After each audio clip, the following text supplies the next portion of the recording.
They called it Ash and the Harbinger.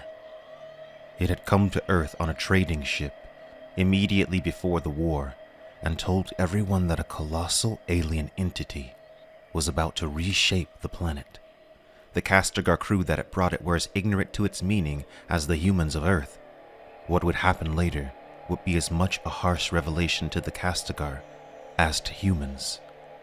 Ash told people that the end was nigh, and although almost nobody believed it, that almost gave just enough leeway so that when the architect did arrive and begin its terrible magnum opus, some vessels were ready.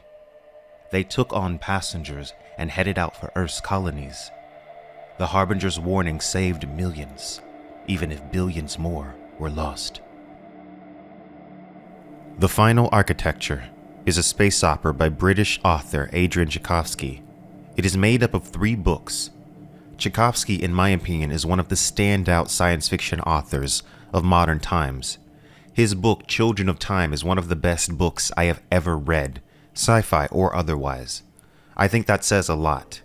I find his work to be incredibly creative as he is able to craft unique and interesting worlds alongside witty and well thought out characters. And also his works tend to be page-turners. Children of Time and Cage of Souls certainly both were. Now the reason I wanted to talk about this series in particular is because it is the first space opera that I've read from Tchaikovsky. And the series ends up being somewhat reminiscent of the work of Alestair Reynolds in his Revelation Space series specifically, though it has its own flavor, obviously. There are also a couple of elements of this series that remind me of Dune as well, and we will get into those later. An unusual thing about this video is that I'm beginning my coverage of this series before finishing the entire series. I've done this before, but it is significant here given how connected the narratives of these 3 books seem to be. There seems to be no question that they are meant to be read as a trilogy, and the fundamental mysteries of the series are not solved by the end of Book 1. Because of this, as I go through this video, I'll be giving some of my own ideas and speculation as to what could be going on in the series, and once I finish the entire series, we will see how much I got right. Like the other books I've read from Tchaikovsky, the first book in the trilogy, Shards of Earth, is immediately gripping. In the opening, it sets up a fundamental mystery. Who/what are the architects, and where did they come from? Humanity had been prosperous before they came, suddenly, though if anyone had been listening to the warning of a mysterious being known as Ash, maybe more human life could have been preserved initially, but we will talk about Ash later as well. Humanity named their attackers the architects, because in reality, they did not destroy. They remade, reconstructed. They came to Earth first, remade the world, twisting its form, taking no mind of the life on its surface. The architects were massive leviathans, and nothing could stand against an architect once it approached. The destruction of Earth led to a great human diaspora. Mankind fled to many worlds like Berlinhof, but the architects would keep coming, reshaping the worlds of humanity until one day something unimaginable happened. Something which seemed to make the architects cease what they were doing and vanish completely. And that thing was that for the first time in the near century that they had been subjugating the worlds of humanity, they had noticed us. Keep in mind, this video will have some significant spoilers for the Final Architecture series, specifically the first book, Shards of Earth.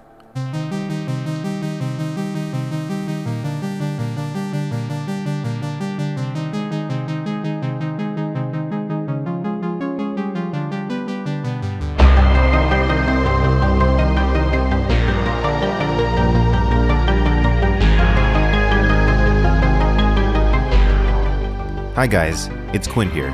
If you appreciate my content, consider hitting the like button. It's the best way to get the YouTube algorithm to notice this channel. If you want to do more to support this channel, consider checking out the Patreon link in the description. Thanks guys. Part 1. Unspace. and the intermediaries. The book opens in the year 75 after. After became the epoch marking the destruction of the homeworld, Earth. Earth had been reconstructed into a strange flower, a kind of art piece, and though the architect's coming had been horrific, those who gazed on what was left of the Earth in the years following could not deny that there was a certain beauty to it. The architects were artists, but they had strange and deadly criteria for art. For one, they only reshaped worlds that contained life. The reason was unknown initially. The architects had been an unstoppable force. For 75 years, the Parthenon soldiers, with the help of outside alien races, could only even hope to delay them slightly to allow worlds being approached more time to evacuate. That was, of course, until the intermediaries came. Long story short, the first intermediary was a woman named Adrian Torino. She somehow was able to make a connection to an architect, and in doing so, made it cease its reconstruction for a time. Xavier was born in the year 53 after and somehow linked with an architect in the year 68 after, and roughly 20 years later, intermediaries would end the war between humans and the architects, or so they thought. With the help of the first intermediary, who would become known as Saint Xavier, the colonies figured out how to make more. And this was a very painful process which most did not survive, and many, if not all, came out of it a bit messed up. Intermediaries were extremely valuable, not only due to their usefulness against the architects, but also their ability to navigate unspace. Unspace is like another realm inside of space, or underneath it. Inside unspace, there are these throughways, pathways to specific regions of space. It is known that these throughways exist because they were created by an ancient long-gone race known as the originators. These throughways are the standard paths for traveling through unspace, but it is possible to stray off the path into the deep void. But most cannot do this. Similar to in Stephen King's short story The Jaunt, though not necessarily deadly, remaining awake while traveling through unspace can lead to madness. To safely go off path into the deep void requires a navigator, an intermediary. The intermediaries, similar to the guild navigators in Dune, are able to remain awake and navigate through unspace. But just because they have this ability doesn't mean that unspace does not affect them at all. Like all who remain awake in unspace, they can sense something, a presence lurking, something that feels sinister and ominous. Unspace travel while awake wasn't a death sentence. It wasn't guaranteed to drive a person into a stage of permanent madness either. But both outcomes were entirely possible. Unspace was different. Things from real space, such as humans, had a tenuous existence there. It was a terrible, lonely place, until you sensed something other. Then being alone became preferable to the alternative. When the architects came the first time, many vessels went missing. One of such was the Gammon. It was detected many decades later. The ship had gone into unspace without putting its passengers to sleep. The lifeless derelict ship was eventually found floating away in the emptiness. Its passengers, long dead, all had been driven mad by unspace. Idris felt the shift as they left it all behind. Not like breaching a membrane, but as though he and the ship were falling into a chasm, away from everything there ever was. Lights receded into infinity, and the only thing ahead was the abyss that gazed also. This was the truth of the void, the thing that had driven the passengers of the Gammon mad. After you'd finished wishing you weren't alone, you realized you weren't, and then you really wished you were. Something lived within the void. A presence seemed to lurk just out of sight. It is mentioned that some have tried to explain away the sensation of not being alone as purely a psychological effect of being awake in the void, but the intermediaries who had the most experience disagreed. If something was there, waiting, what was it? He guided the vulture god into the untracked spaces, as if steering a ship on a horizonless ocean, past any hope of ever making land, and he knew, with absolute conviction, that far below in the depths something stirred. It slept, perhaps, but the wake that Idris's mind made on the surface troubled its dreams. One day it would truly wake and rise, maw wide to engulf whatever unfortunate had caught its notice. Perhaps that had already happened, because ships vanished into the deep void sometimes, even those with trained int navigators. The originators, who crafted the throughways through unspace, are long gone now, as I said. Was this presence there when they first moved through the void? Could they have stirred the presence which lurked within? Could this be why they themselves have vanished without a trace? Had they been swallowed by the abyss? I think that the fact that the originators disappeared without a trace, and the fact that moving through unspace seems to stir up some kind of Lovecraftian entity, are huge hints. I speculate that the presence is almost certainly tied to the disappearance of the originators, and this does not bode well for those who now travel through unspace. Part 2. The Architect's Purpose. There are other mysteries as well. What are the architects? What are they doing? They do not destroy, they reshape. In a strange way, the architects did not seem malicious, and yet they targeted only inhabited worlds. This war of reshaping between the architects and humanity had raged on for 80 years before they disappeared without a trace. No formal détente, no treaties, no demands. According to the surviving ints, there had just been a noticing. The architects had discovered that humans existed. The war, which had raged for 80 years and cost billions of lives, had been fought without the knowledge of one of its parties. And on becoming aware of humanity, the architects had simply vanished. Nobody knew where they went. Nobody knew where they had come from, or why they had done what they did. They had never been seen again.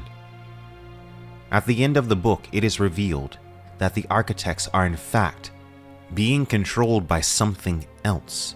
Something else is instructing them to reshape living planets.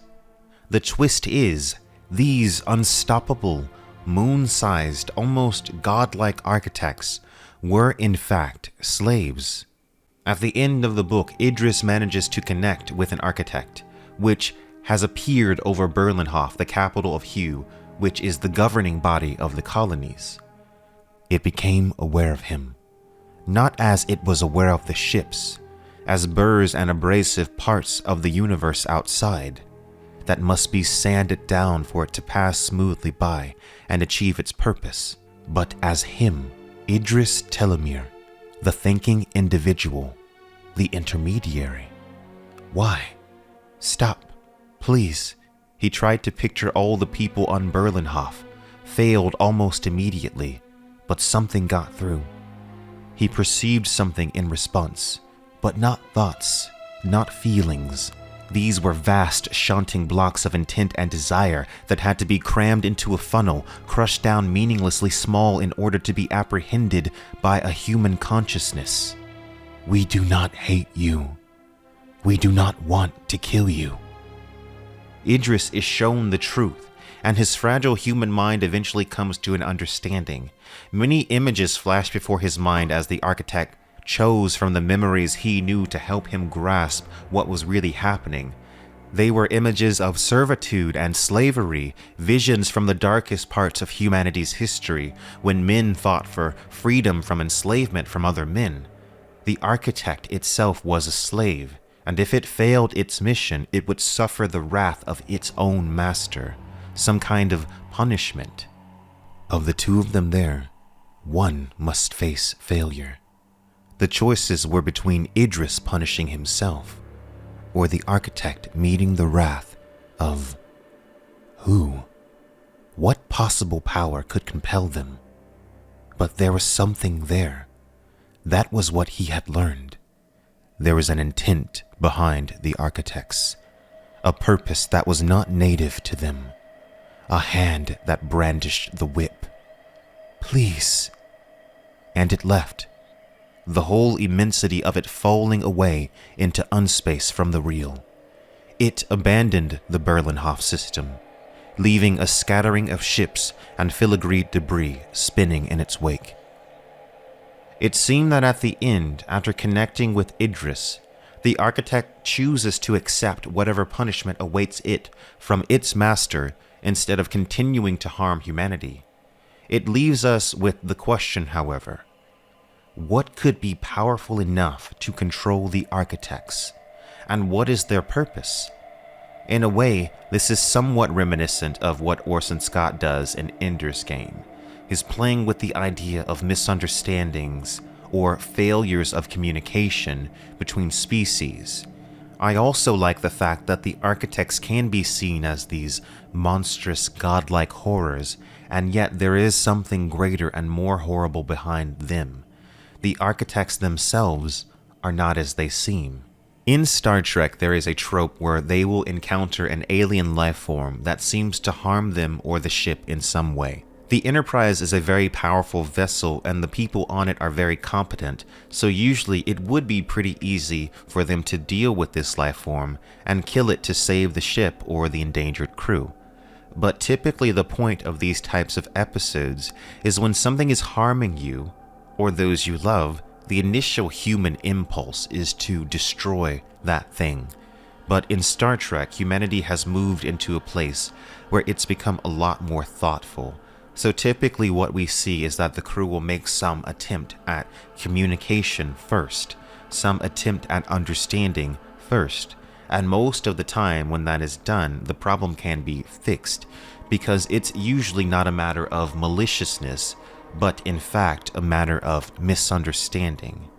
Now, this doesn't seem to be exactly what is happening in the final Architecture series, because from what I can tell, whatever force that is behind the architects does seem to be hell-bent on humanity's destruction, although there could be more to it. But the core idea remains here. Once Idris came to an understanding with the architects, it essentially led to a solution, albeit a temporary one, more than likely. Part 3. The World Building. This is a very immersive space opera. It is loaded with details, but it doesn't feel overwhelming. Following the destruction of Earth, humanity was an orphaned species, lost without its mother world.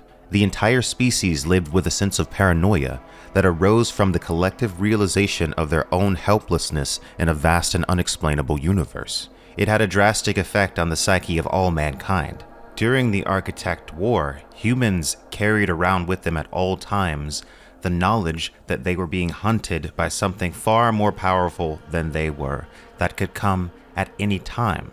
At any moment, an architect could begin to approach a world inhabited by humans, and the humans there would have to immediately make an attempt to evacuate, and it is likely that they could die in the process. It was a very traumatic time for all of mankind. The loss of the home world and decades upon decades of fighting a seemingly undefeatable enemy. I've been throwing around words like the colonies and the Parthenon throughout this video. Essentially, these are the main divisions of humanity in this series. The Partheni and their all-female genetically engineered army of super soldiers, aka the fish speakers from God Emperor of Dune, were crucial during the war against the architects. The colonies, whose governing body was known as Hu, were a collection of planets outside of the Parthenon's control. After the Architect War ended, the colonies refused to share their research on the creation of intermediaries with the Parthenon. Over time, tensions and mistrust compounded, and as a result, now that the architects are returning, humanity is much more divided than it should be, and thus has a lesser chance of surviving. There were also humans that were members of the Essial hegemony, governed by a race of all-powerful alien overlords, who had the power to shield worlds from architects. They actually at some point had attempted to warn humans about the architects, but humanity didn't really understand. The Essial claimed that they were all about peace and love and order and harmony, but there were some hints to the contrary. For instance, if their existence was so perfect, how could crime syndicates like the Broken Harvest exist? The main divisions of humanity are all very distinct and have complex relationships with each other, and there's a lot to all of this, which we can go into more detail in future videos. There are also various other alien races that interact with humanity. The Castigar, for instance, come in all shapes, natural and engineered. Their natural form is as 4-meter black leeches with squirming eye-tipped limbs. Absolutely horrifying. There are also hivers, which are beings whose consciousness is spread out over several little drones. There are also the Hanalambra, who are these crab-shaped aliens. There's the Originators, who we talked about in the beginning, and a really interesting one are the Tothiat, who were originally created by the Essial hegemony. Essentially, this is a hybrid species of symbiotic life forms. The actual Tothier, the insect thing, was technically a subject race of the Essial. You didn't see them much outside of a fish tank off-world because they were very dependent on their planet's chemistry. However, the Essial had many ingenious subordinates, and someone had felt it worth putting a great deal of effort into giving the nasty little critters the freedom of the universe. The solution had been to graft Tothier to other creatures, modified to produce the toxic chemicals the things needed. The results, she read, had gone some way beyond the hegemonic scientist's intentions. What came off the surgeon's table was neither host nor implant, but a conglomerate personality, seamlessly mixing both. Unsurprisingly, there were few volunteers for the process. On the other hand, Chris discovered grimly, the resulting hybrid had considerable conscious control over the host body's metabolism. The merged creature could push itself far past its usual limits and repair damage very swiftly. They could even survive hard vacuum for an uncomfortably long period of time. A super symbiont. And then there's also Ash, who I mentioned earlier in the video. He is a member of a long-dead alien race who supposedly were destroyed by the architects. When he first appeared to warn humanity about the coming attack, most did not take heed. Ash shows up again at the beginning of the first book, and essentially pushes the narrative along. Ash wore a human-type robe, draped oddly across its peculiar physiology. There was a writhing nest of pseudopod feet at its base, and 2 tree-like branches at its apex. One of these supported Ash's head, or at least its sense organs. A handful of reddish orbs that guttered dimly with their own light. Beneath them, set into Ash's leathery gray-black skin, were a series of vertical slits, function unknown. Ash was the only one of its kind anyone had ever met, and nobody had been given the opportunity to study its physiology. The other branch was contorted into one sleeve of the robe, a rubbery knot of tendrils projecting from the opening in a credible mockery of a hand. The other sleeve was empty, pinned across the robe's chest. All in all, not a very good impersonation of a human being. And that head was a good half a meter taller than most humans. Yet it was just humanoid enough that one could stand there and talk to it and pretend that there was something similar to you talking back. Some worshipped it, God's messenger who had saved so many.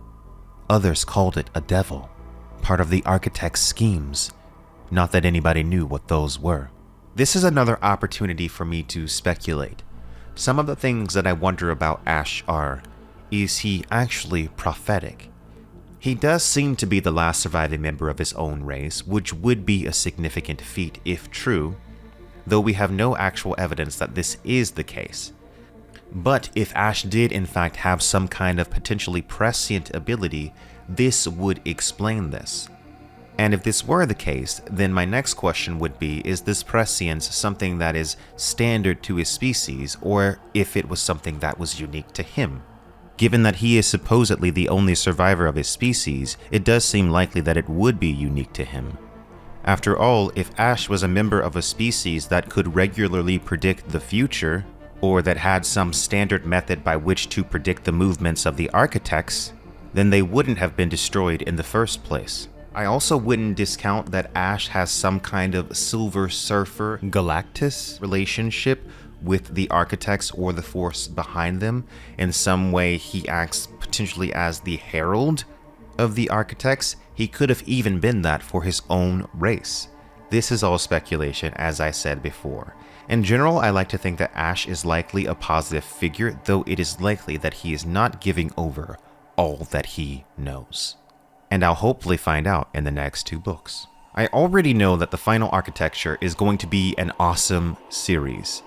At the writing of this part of the script, I am already deep into the second book, Eyes of the Void. Adrian Tchaikovsky has not disappointed me yet with his science fiction. If you have not read the final architecture and you're looking for something new to get into, definitely check out these books. There will be an affiliate link in the description. Since I'm not done with the series yet, this is kind of like the first ever Quinn's Ideas book club. We can read the books together and come back here to discuss things. Thanks so much for watching, guys. Have you read Tchaikovsky? What are your favorites from him? And make sure you like and subscribe for more Quinn's Ideas. And now we'll move on to some Patreon questions. Our first question of today comes from Lori. Hey Quinn, what are your thoughts on international sci-fi films? I highly recommend you watch the Swedish sci-fi film Aniara. The scariest sci-fi film I've ever seen, evokes existential terror of space travel more than anything I've ever seen. Love to hear your thoughts on it. I watch a lot of sci-fi movies as well. I have not seen this one, but I will add it to the list. If I had to recommend a couple, one would be Vesper, which is a Lithuanian sci-fi movie. It has a really cool atmosphere. It is an independent film, I believe. And another one that I highly recommend as well is The Platform. It is a Spanish film, and it kind of puts me in the mind of a Snowpiercer, perhaps. It's a similar concept. It's a really interesting thought experiment about the nature of greed and about the nature of what it means to live in a society where we have to share resources. So those are 2 recommendations from me of international science fiction films. Our next question comes from Wyatt Lennon. Quinn, are there any sci-fi books or concepts that have kept you up at night? I lost sleep over the false alarm chapter in Death's End. I want to know what you think is the scariest book or scene from a book that you've ever read. Now, when it comes to a specific book, now I know this one isn't sci-fi, but I've always said that, Salem's Lot by Stephen King is one of the absolutely scariest books that I've ever read. Stephen King, there's something about the way he writes that is just, it's really scary. He really puts you in the perspective of the character.